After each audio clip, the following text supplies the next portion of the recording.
আপনি যদি মনে করেন আপনি কারো জীবনের খুব ভালো বন্ধু, আপনাকে ছাড়া তার চলবেই না, তাহলে আপনি ভুল ভাবছেন।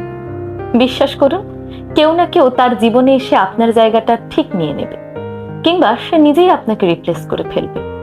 পৃথিবীতে প্রতিটি জিনিসই এমন, কোথাও কারো জন্য কিচ্ছু থেমে থাকে না, কিচ্ছু না। হয়তো সাময়িক কষ্ট হয়, মেনে নিতে বা মানিয়ে নিতে কিছুটা সময় লাগে, তবে কারো জন্য কিচ্ছু আসলে অপেক্ষা করে না। তবু আমি জীবনে এমন দু চারটা মানুষ দেখেছি যাদের জীবনে হাজারটা বেটার রিপ্লেসমেন্ট অপশন থাকার পরেও তারা তাদের জীবনের নির্দিষ্ট একটি জায়গায় ওই একটি মানুষের জন্য ফাঁকা স্থান রেখে দেয়। হয়তো রোজ দেখা হয় না, কথা হয় না, তবুও সেই মানুষটি আজও তার প্রিয় বন্ধু। তার জায়গাটি কেউ নিতে পারেনি, কিংবা সে নিজেই তার বন্ধুর জায়গাটি আর কাউকে দেয়নি।